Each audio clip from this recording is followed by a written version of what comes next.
ہمارے اعلی علم حضرات کی اشد ترین ضرورت ہے رہنمائی کی۔ ہمارا مشن یہ ہے، زندگی کا مقصد یہ ہے کہ اپنے لوگوں کی اٹھان کے لیے ہر ممکن کوشش کرنی ہے۔ ترار خل آزاد امیدوار ڈسٹرکٹ کونسل یونین کونسل پپیناڑ مفتی محمد عمر کی مرکزی آفس کا افتتاح کر دیا گیا۔ مولانا نصیب اللہ فاروقی نے خصوصی دعا کے ساتھ افتتاح کیا۔ افتتاحی تقریب میں مولانا نصیب اللہ فاروقی، مولانا شبیر، مفتی محمد عمر، الطاف گورسی، ظفر احمد عثمانی، فدا حسین شاہ اور عوامی علاقہ نے شرکت کی۔ تقریب سے خطاب کرتے ہوئے مفتی محمد عمر کا کہنا تھا، سیاست انبیاء کی سنت ہے۔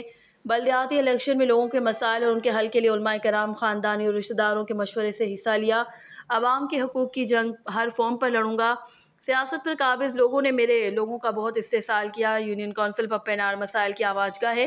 ہمارا الیکشن مہم تیزی سے جاری ہے۔ عوام کا رسپانس دیکھ کر واضح کامیابی نظر آ رہی۔ مولانا نصیب اللہ فاروقی نے افتتاحی تقریب سے خطاب کرتے ہوئے کہا، ہمارے مسائل کی وجہ ہم نے بددیانت لوگوں کا انتخاب کیا، جنہوں نے ہمیشہ لوگوں کے حقوق غصب کیے۔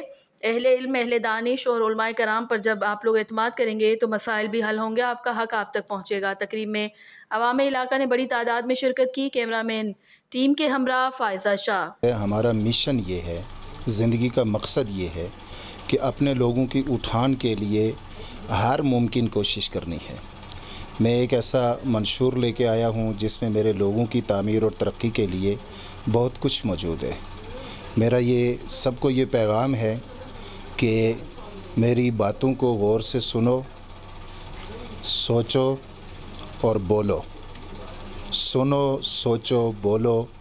انشاءاللہ العزیز اگر آپ نے اس الیکشن میں ہمیں کامیاب کیا تو آپ کی اس سے پہلے جتنے بھی گلے شکوے ہیں وہ گلے شکوے نہ صرف دور ہوں گے، بلکہ میری کوشش یہ ہوگی کہ میں ہر ایک اپنے ووٹر کے مسئلے کو خود معلوم کروں اور خود حل کروں، اس سے میرے پاس نہ آنا پڑے۔ اور اپنے لوگوں سے یہی گزارش ہے کہ 27 تاریخ کو انتخابی نشان تاج پہ مہر لگا کے آپ ضرور ہمیں کامیاب کریں۔ اور اس میں ایک چھوٹا سا پیغام یہ بھی دینا چاہوں گا کہ یونین کونسل میں ایک افواہ پھیلائی گئی ہے کہ مفتی صاحب آخر میں جا کے کسی کے حق میں بیٹھ جائیں گے۔ یاد رکھیے یہ صرف افواہ ہے، اس کے پیچھے کوئی سچ نہیں ہے۔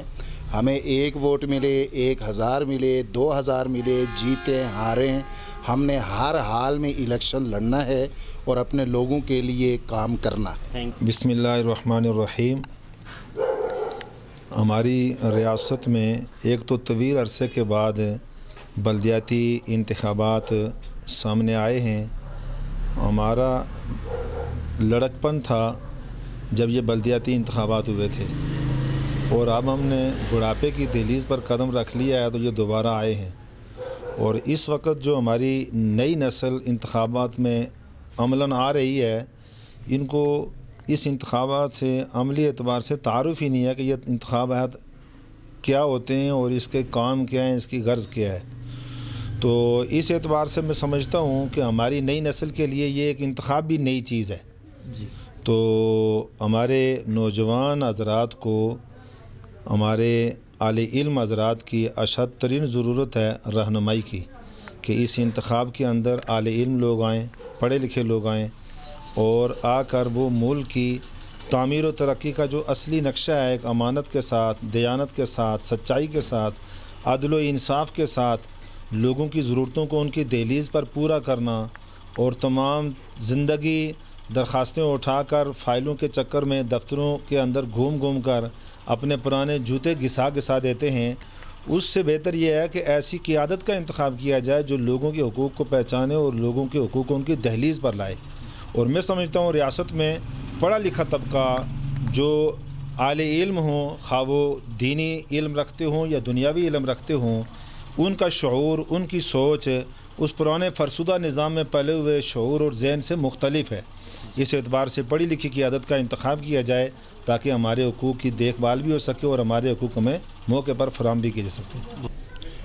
بلدیاتی الیکشن کے حوالے سے میں یہ سمجھتا ہوں کہ اگر 31 سال کے بعد عوام کو گراس روٹ لیول پہ اپنا نمائندہ چننے کا موقع ملا ہے تو یہ میں سمجھتا ہوں کہ اس ملک کی ترقی اور خوشحالی کے لیے ایک بہترین موقع ہوگا، اور اس حوالے سے عوام سے میری یہ اپیل ہوگی کہ وہ ووٹ دیتے وقت ایسے لوگوں کا انتخاب کریں جو ان کے حقوق کا تحفظ کر سکتے ہوں، جن کا علم اور تجربہ ان کے سامنے ہو، تاکہ بہترین لوگ جو ہیں وہ سامنے آئیں اور آپ کو بار بار دیگر جو ہے وہ لوگوں کا دست نگر نہ بننا پڑے۔